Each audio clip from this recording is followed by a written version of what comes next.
I do arbitration work. I should really quit it and say I ain't going to do it anymore. But I took a job for Wausau, Wisconsin. I hope I can get there. What kind of stuff do you arbitrate? Contracts between public employees and the local governments. Stuff you know about. Hmm? Yeah, that's a. Wisconsin has a law on it, you know, and a lot of details. So I've been doing this since 1960s, various types. Yeah, I have to ask one more question. I'm sorry to keep it going, but I warned you out? I have so many things I want to talk about, but one of them is the John Birch Society. How did they get so significant, such power in this area? They got help from the Bradley family. Yeah, but then What somebody has to do is go to Appleton, Wisconsin, to find out why that place is so conservative, especially when it has a New England base. That's where Lawrence McCarthy College came from. up there, Lawrence University, Right. is a New England base. How could that come? But I think it largely goes with the German settlers up there. You know, Germans, you think, radical. They're not. Germans in Wisconsin tend to be very conservative. Lutherans, Catholics across the board, do you think? Yeah. Not the Presbyterians, though, right? The Presbyterians are more progressive. Well, not the Presbyterians. They're Welsh and Scotch.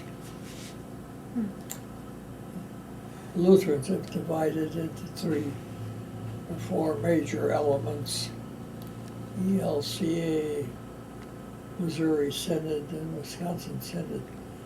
And the Wisconsin Synod are very nice, very decent people, totally fundamentalist.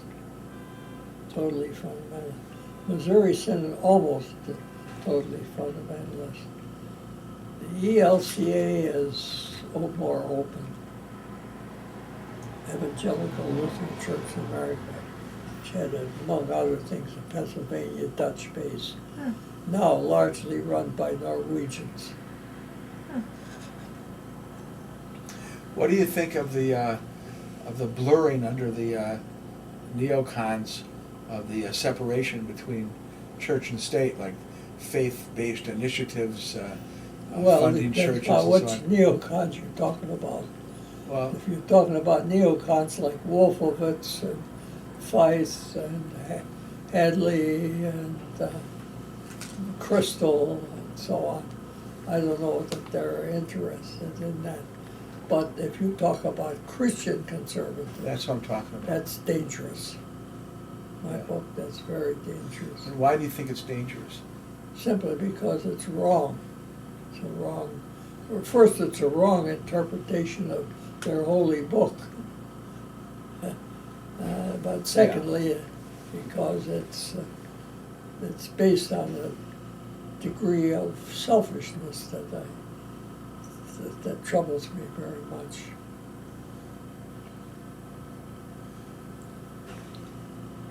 I don't know what to make of Billy Graham. On the whole, I suppose it's good that he puts a degree of morality into people, but the holding of erroneous concepts is not a good one. No, it never is. But I tell you, Billy Graham looks good compared to Yeah. some of these bad ideas that are and circulating now. Falwell and others, it's a total distortion of what's happening. But there's no religious concept that's static. The question is, how do they grow and evolve? Well, that's true. Except it seems like the ones who are speaking in the name of religion are growing and evolving in the wrong way. There's no sense of human solidarity out of these people. Any of you know Rabbi Jay Brickman? From Milwaukee? Yeah, I know of him. What do you think of him? he's a great man. He wrote a book, something about pumpkin field that is as good as will last forever. He's a wonderful philosopher, and at the same time he could be a stand-up comedian. Rabbi Jay Brickman.